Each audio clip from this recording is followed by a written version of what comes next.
اور میں پہلے کلمے کے لیے جو کلمہ معافی کا کلمہ ہے بلانا چاہوں گی بیٹی مشیل کو کہ وہ آئیں اور پہلے کلمے کو کلیسیا کے سامنے پیش کریں۔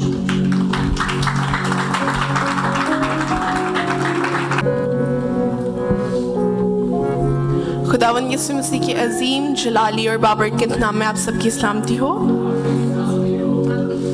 آج دوپہر میں خداوند یسوع مسیح کا پہلا صلیبی کلمہ بیان کروں گی۔ میرے ساتھ مل کر ایک حوالہ نکالیں۔ لوکا کی انجیل اس کا 23 باب اور اس کی 34 ورس پڑھیں گے۔ لکھا ہے، یسوع نے کہا، اے باپ انہیں معاف کر کیونکہ یہ جانتے نہیں کہ کیا کرتے ہیں۔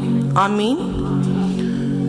یہ خداوند یسوع مسیح کا سب سے پہلا صلیبی کلمہ تھا، اور آج ہم دیکھیں گے کہ اس کلمے کے پیچھے کیا مقصد تھا، کیا درد تھا اور کیا محبت تھی۔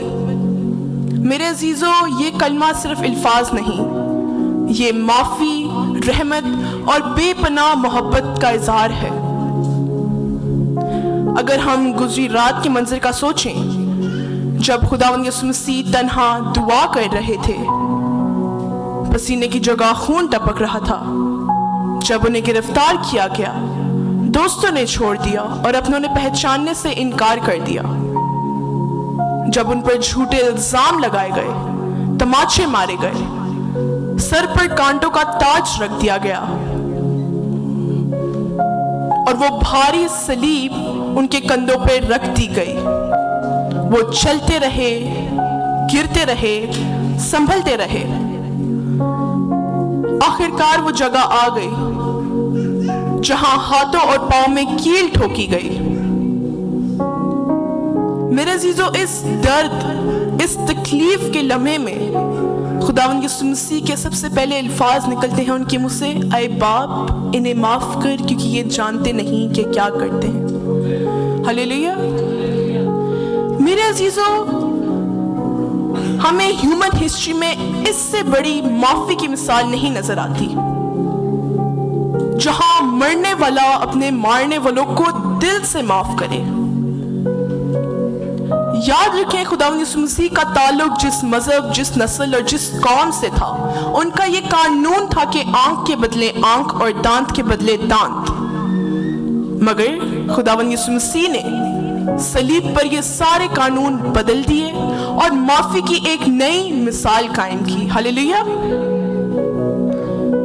یہ کلمہ ایمانداروں کی حوصلہ افزائی کا کلمہ بھی ہے کہ مسیحی زندگی معافی، مسلسل معافی کا نام ہے۔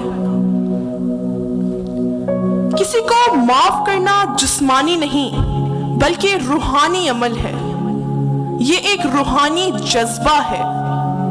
یہی وجہ ہے کہ جب خداوند یسوع مسیح اپنے شاگردوں کو دعا کرنا سکھا رہے تھے تو اس میں انہوں نے ان کو معافی کی بھی تعلیم دی، اور دعا ربانی میں سکھایا کہ جس طرح ہم اپنے قصورواروں کو معاف کرتے ہیں تو بھی ہمارے قصور معاف کر۔ آمین۔ میرے عزیزو، معافی ایک آن گوئنگ پروسیس ہے۔ ذرا سوچیں کہ اگر خداوند یسوع مسیح صلیب پر مصلوب ہوتے ہوئے اپنے دشمنوں کو معاف کیے بغیر ہی اس دنیا سے چلے جاتے تو کیا مسیحیت میں کوئی معافی کی روح سے واقف ہوتا؟ اس لیے خداوند یسوع مسیح نے سب سے پہلا کلمہ صلیب پر معافی کا کلمہ بولا۔ ہلیلویا۔ میرے ساتھ مل کر ایک حوالہ نکالیں۔ متی کی انجیل اس کا 5واں باب اور اس کی 43 آیت۔ یسوع مسیح وہاں فرماتے ہیں کہ تم سن چکے ہو کہ اگلوں سے کہا گیا تھا کہ اپنے پڑوسی سے محبت رکھ اور اپنے دشمن سے عداوت، لیکن میں تم سے یہ کہتا ہوں کہ اپنے دشمنوں سے محبت رکھو اور اپنے ستانے والوں کے لیے دعا کرو، تاکہ تم اپنے آسمانی باپ کے بیٹے ٹھہرو۔ آمین۔ تو یہاں پر خداوند یسوع مسیح ہمیں معافی کا مقصد بتاتے ہیں، جو کہ ہے اپنے آسمانی باپ کے بیٹے اور بیٹیاں ٹھہرنا۔ یعنی اگر ہم کسی کو معاف نہیں کرتے تو کلام مقدس کے مطابق ہم اپنے آسمانی باپ کے بیٹے اور بیٹیاں نہیں ٹھہرتے۔ خداوند یسوع مسیح جو حقیقی طور سے خدا کا بیٹا تھا اور ہے، اس نے اپنی اس تعلیم کو صلیب پر عملی جامہ پہنایا جب اس نے کہا اپنے ستانے والوں کے حق میں کہ اے باپ انہیں معاف کر کیونکہ یہ نہیں جانتے کہ کیا کرتے ہیں۔ میرے عزیزو، بہت دفعہ ہم کسی کو ایک بار معاف کر کے سوچتے ہیں کہ دوسری بار معاف کرنا ضروری نہیں، مگر یاد رکھیں کہ کلام مقدس کے مطابق معافی کی کوئی حد نہیں۔ خداوند یسوع مسیح کے شاگرد پطرس نے جب خداوند یسوع مسیح سے پوچھا کہ میں اپنے بھائی کو کتنی بار معاف کروں، کیا 7 بار؟ اس نے 7 بار اس لیے کہا کیونکہ جوڈائزم کے اندر 3 بار معاف کرنے کی اجازت تھی اور 4تھی بار معاف کرنا ضروری نہیں تھا۔ اس لیے پطرس نے کہا کیا 7 بار، کہ شاید یہ بات سن کے خداوند یسوع مسیح خوش ہوں گے، مگر خداوند یسوع مسیح نے اس کو جواب دیتے ہوئے معافی کا ایک ایسا معیار قائم کیا جو اس سے پہلے نہیں تھا۔ خداوند یسوع مسیح نے کہا کہ میں تجھ سے یہ نہیں کہتا 7 بار بلکہ 7 دفعہ کی 70 بار۔ آمین۔ میرے عزیزو، ایسی اور بہت سی تعلیمات ہمیں کلام مقدس میں نظر آتی ہیں معافی سے ریلیٹڈ، جو خداوند یسوع مسیح اپنے شاگردوں کو سکھاتے ہیں، اور صلیب پر مصلوب ہوتے ہوئے انہوں نے ان ساری تعلیمات کو عملی جامہ بھی پہنایا۔ یسوع مسیح کا یہ کہنا اے باپ انہیں معاف کر انسانی فطرت کے خلاف تھا کہ کوئی شخص مرتے ہوئے بھی اپنے دشمنوں کو کیسے معاف کر سکتا ہے، مگر اس کلمہ یا اس دعا کے اندر روحانی پیغام یہ ہے کہ آج مجھے اور آپ کو بھی اپنے ستانے والوں کے لیے، اپنے دشمنوں کے لیے دعا کرنی ہے اور ان کو دل سے معاف کرنا ہے تاکہ ہم اپنے آسمانی باپ کے بیٹے اور بیٹیاں ٹھہر سکیں۔ ہاللیلویا۔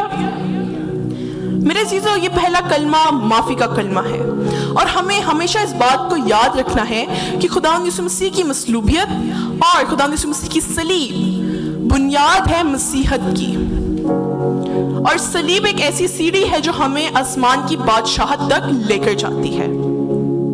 اب کیونکہ خداوند یسوع مسیح کی مصلوبیت اور صلیب مسیحت کی بنیاد ہے، تو خداوند یسوع مسیح نے سب سے پہلا کلمہ صلیب پر معافی کا کلمہ بولا، جو اس بات کی طرف اشارہ تھا کہ مسیحت کا آغاز معافی سے ہے۔ اگر معافی نہیں تو مسیحت نہیں۔ یہی وجہ ہے کہ مسیحت اس دنیا کا سب سے بڑا مذہب ہے، کیونکہ مسیحت کا جو بانی ہے، مسیحت کا جو فاؤنڈر ہے، اس نے اس کی بنیاد معافی پر رکھی ہے، اور اپنی موت سے پہلے اپنے دشمنوں کو دل سے معاف کر کے اس نے معافی کی سب حدود کو پار کیا ہے۔ خداوند یسوع مسیح کا یہ کہنا اے باپ انہیں معاف کر اس وقت تو یہودی قوم کے لیے تھا، مگر اس میں روحانی پیغام یہ ہے کہ آج اگر ہم اپنے آپ کو مسیحی کہتے ہیں، if we call ourselves Christian، ہمیں اپنے اس مسیحی سفر میں معافی کی روح کے ساتھ چلنا ضرور ہے تاکہ ہم اپنے آسمانی باپ کے بیٹے اور بیٹیاں ٹھہر سکیں۔ ہاللیلویا۔ میرا ایمان ہے آپ سب نے اس کلمے کے وسیلہ سے برکت پائی ہوگی۔ God bless you all۔